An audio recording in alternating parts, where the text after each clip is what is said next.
Hi there, Janet Fritz here for Galaxy Girl Creations. Welcome to my channel and welcome to Christy's Beautiful Life 30 Days of Sketches. This is her 7th time doing 30 Days of Sketches, which is amazing. So we are using that sketch you just saw there from Laura Whitaker, and I am using this super cute photo of my grandson dressed up as a cowboy, and we were at a play space last year pre-COVID, and they had like dress up stuff and lots of toys they could play on, and so he's wearing this hat. He's not really actually dressed up, he's dressed in his own clothes, but he's wearing this hat and he's on this little horse that he can ride, and the face that he's making in it's so cute, and you can't see it because it's under that stack of papers there, but you're going to see it shortly.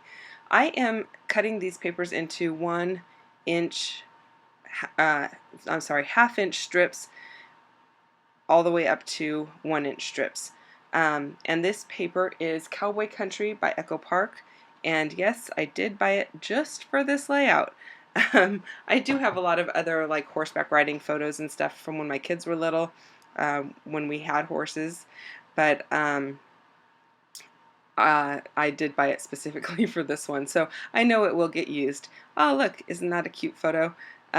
Yeah, I had to scrapbook that one because it's just too cute.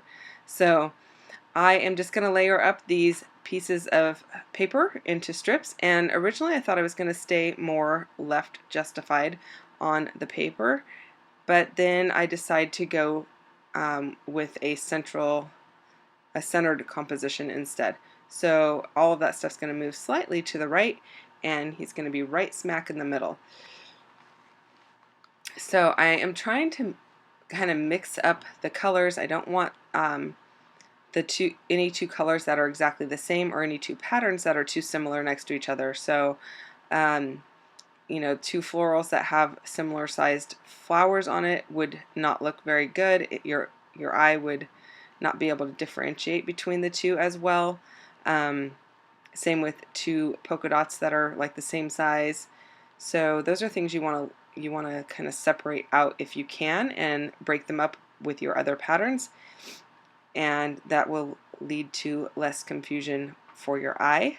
At least that's, I don't know if that's the best way to explain it, but that's how I look at it. So like these little teepees, I didn't want those too close to the, there's a strip in there that has like triangles on it, but they're kind of going the other direction. I didn't want them too close to that because it's really hard for your eye to see the difference in the pattern when they're all bunched up. Now I am going to move some things over to the right so that it will be more right justified. And there's that one that has the diamonds on it. They are kind of cut off. I also want the colors to be kind of spread out, so not two blues on one side and no blue on the other side type of a deal. And here's where I'm thinking about it and looking at the sketch a little bit more, and then I go, oh my goodness, look, everything is actually centered, and so I do move it. I do use the sticker sheet, that Dude Ranch sticker and the Home on the Range sticker that you see there. Those do make it onto the layout, and they are just popped up onto foam. They are from the sticker sheet, nothing special. And that background paper is one of Chamel's papers from Never Grow Up, and it's one of my favorite papers. It's a lot of fun to work with, and I just like the wood grain that's up close. So I could have used a lot of different wood grains for that particular photo of him, but this one worked out really well.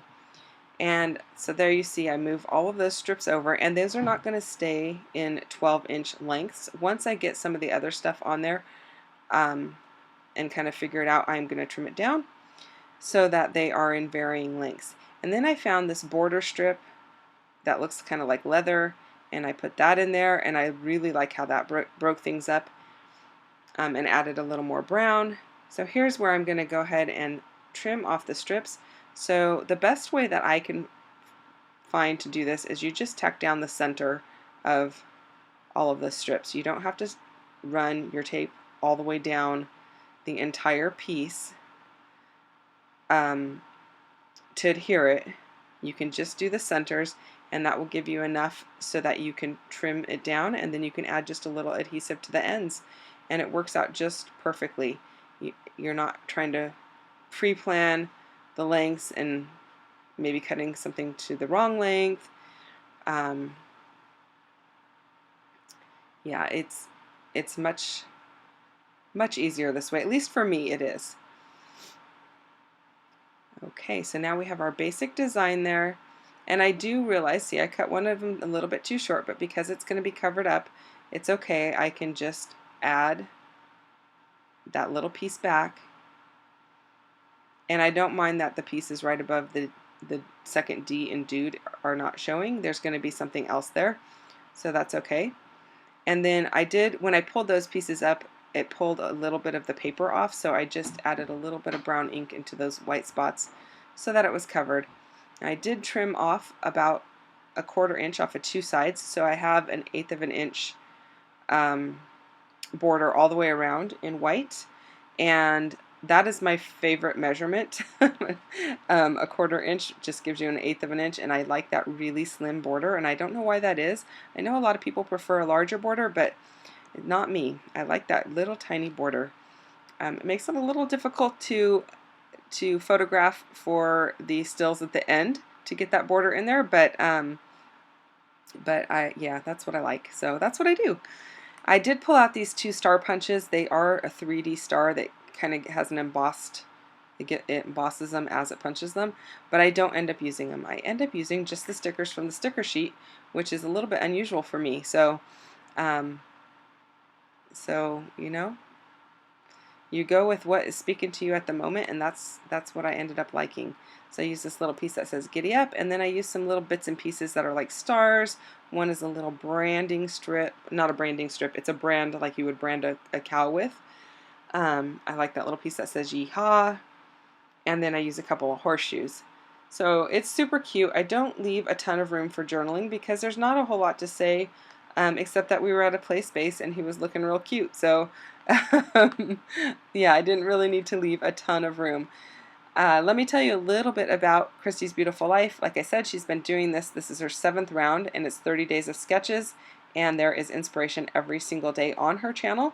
I am trying to play along every day this month. We will see how I do, so come back and visit my channel as well. And there's a bunch of other ladies that are playing along. All of the links are in my description box down below so that you can find them easily. So check them out, and be sure to come back to my channel again, and you know, tomorrow or the next day. I definitely will have a video for tomorrow. I don't know if I will make it all the way through the end of the month, but that is my goal at this point in time. So we will see how that goes. So I'm just about finished here, just adding the last few finishing touches, and then the close-ups will be coming up. So you're going to want to stick around for those, and you can see all of the nice details, and I'm definitely popping things up onto foam tape so that there's added dimension and added interest. And I'm going to sprinkle a little bit of gold Heidi Swap color shine there. So that's going to pretty much finish it off. Thank you so much for watching and spending time with me today. I really appreciate it. I will see you guys next time. Take care and have a great day.